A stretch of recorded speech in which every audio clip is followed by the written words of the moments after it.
2024 लोकसभा चुनाव से पहले देश की सरकार ने किसान नेता पूर्व प्रधानमंत्री चौधरी चरण सिंह को भारत रत्न देकर एक नई शुरुआत की है, जिसका स्वागत देश के अंदर हो रहा है। सवाल ये है कि आखिर चुनाव से पहले इस तरीके के कदम को कितना जायज़ माना जाता है, क्योंकि कुछ लोग इसमें सियासत भी ढूंढ रहे हैं। आज गुर्जर समाज की एक बैठक हुई है, युवाओं ने बैठक की है। क्या कुछ इस बैठक का निर्णय रहा है, उस पर भी बात करेंगे और चौधरी चरण सिंह जी को जो भारत रत्न दिया गया है उस पर भी बातचीत करेंगे। तो बातचीत की शुरुआत करते हैं। तमाम लोग हमारे साथ मौजूद हैं।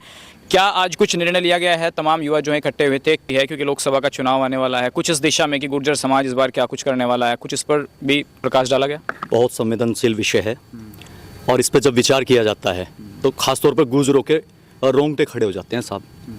आजकल राजनीतिक सरगर्मियां तेज हैं देश में। आप देख रहे होंगे हमारे समकक्ष जाट भाइयों को, ये कहूँगा कि जाट समाज को गौरवान्वित होने का अवसर सरकार ने दिया है और देश के प्रधानमंत्री, पूर्व प्रधानमंत्री श्रद्धेय चौधरी चरण सिंह जी को भारत रत्न से सम्मानित करके, हालांकि उन्होंने देश को सम्मानित किया है, पर उस परिवार, उस समाज को एक प्राइड फील हो रहा है, उन्हें ज़्यादा प्राउड फील हो रहा है।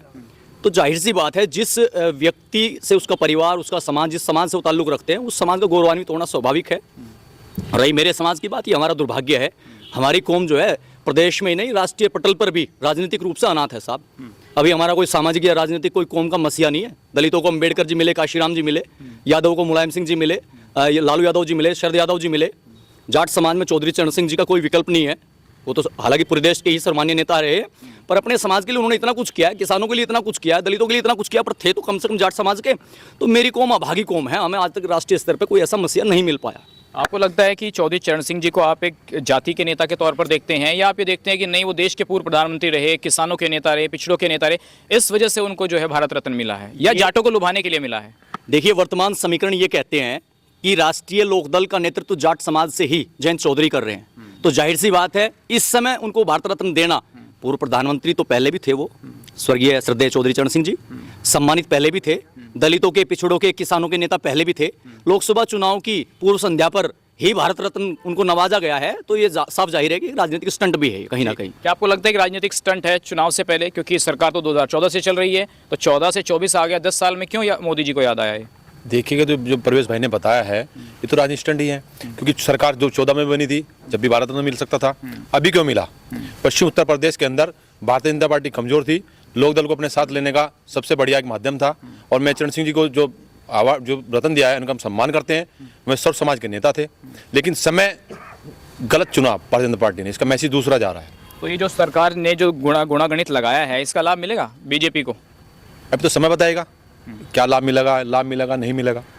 क्यों जी, आपको क्या लगता है इसका लाभ मिलेगा? जो पॉलिटिकल स्टंट बता रहे हैं आप, इसे पॉलिटिकल स्टंट बताएंगे, क्या बताएंगे? देखिए सचिन जी, पॉलिटिकल स्टंट तो है ही है, और ये तो भविष्य के गोद में है, गर्भ में है कि इसका क्या रिजल्ट आएगा, लेकिन ये राजनीतिक स्टंट बिल्कुल है। चौधरी चरण सिंह जी को आपको लगता कि मिलना चाहिए था, पहले ही मिल जाना मिलना चाहिए था। चौधरी चरण सिंह जी किसान नेता थे, वो कोई जाट समाज के अकेले नेता नहीं थे, अकेले समाज के नेता नहीं थे, वो सर्व समाज के नेता थे। ये उनका बनता था, हक बनता था। लेकिन समय जो कह रहे भाई लोग भी कह रहे, मैं इसका समर्थन करता हूँ, समय गलत चुना गया। ये सिर्फ राजनीतिक लाभ उठाने के लिए एक पार्टी ने उठाया ये।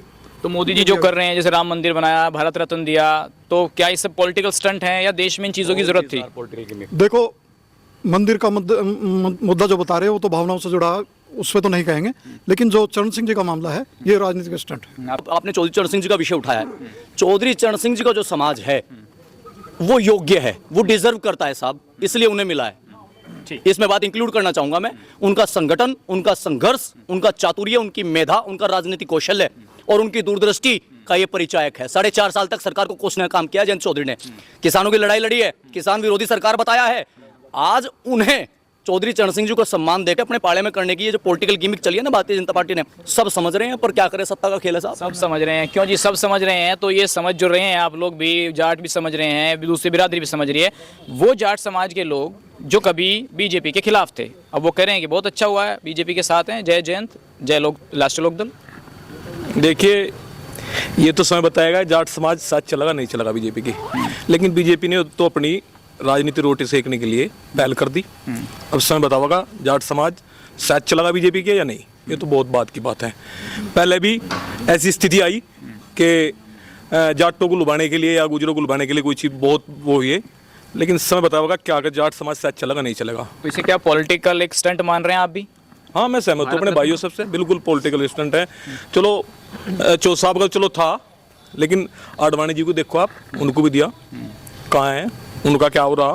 केवल एक ही बात, नहीं, पीवी नरसिम्हा राव को भी तो दिया है, उसमें क्या पॉलिटिकल स्टंट है? उसमें भी है। नहीं देखो, कुछ सही भी है लेकिन कुछ गलत है, कुछ इनकी बिल्कुल गलत है। ठीक है, ये तो बिल्कुल राजनीति स्टंट है। और भी लोग हैं हमारे साथ। आपको क्या लगता है भाई साहब, पॉलिटिकल स्टंट है, क्या है? ये मैं तो खास रुचि नहीं रखता इसमें खास। अच्छा। मेरे हिसाब से तो सरकार अपना फ़ायदा देख रही, जहाँ भी जैसे दिखाई देगा। अब जैन जी नहीं थे, अब जोड़ लिए, अब सरकार को फ़ायदा किसी नहीं, वोट का सबको लालच है।